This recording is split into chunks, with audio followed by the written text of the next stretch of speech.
Chapter 7 Freedom. Controlling your money is the highest dividend money pays. The highest form of wealth is the ability to wake up every morning and say, I can do whatever I want today.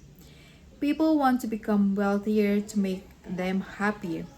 Happiness is a complicated subject because everyone's different. But if there's a common denominator in happiness, a universal fuel of joy, is that people want to control their lives.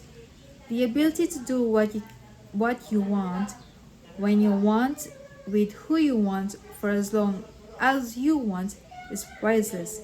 It is the highest dividend money pays. Angus Campbell was a psychologist at the University of Michigan. Born in 1910, his research took place during an age when psychology was overwhelmingly focused on disorders that brought people down, things like depression, anxiety, and schizophrenia. Campbell wanted to know what made people happy. His 1981 book, The Sense of Well-Being in America, starts by pointing out that people are generally happier than many psychologists assume, but some are clearly doing better than others, and you couldn't necessarily group them by income, or geography, or education, because so many in each of these categories end up chronically unhappy. The most powerful common denominator of happiness was simple. Campbell sum it up. Having a strong sense of controlling one's life is a more dependable predictor of positive feelings of well-being than any of the object conditions of life we have considered.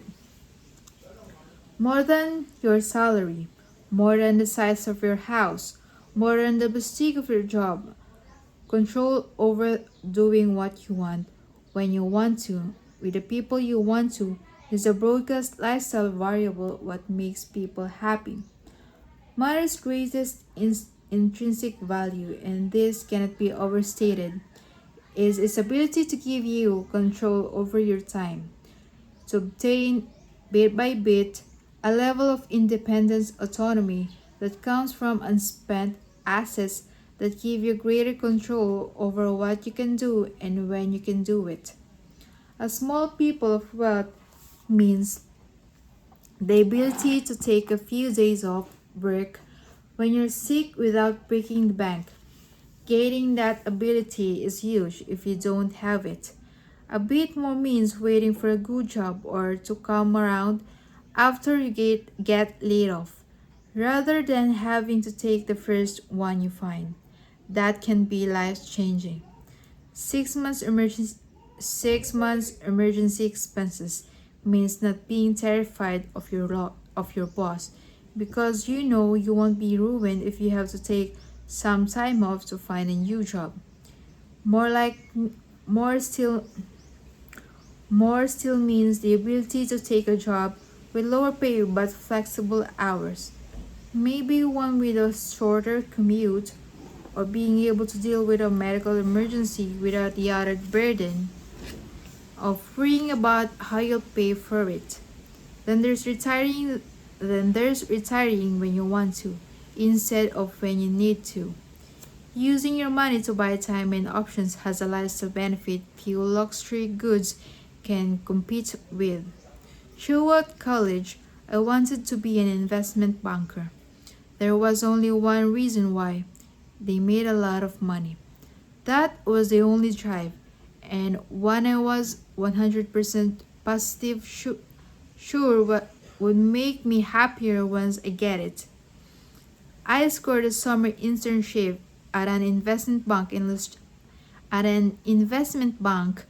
Los Angeles in my junior year, and I thought I won the career lottery. This is all I ever wanted.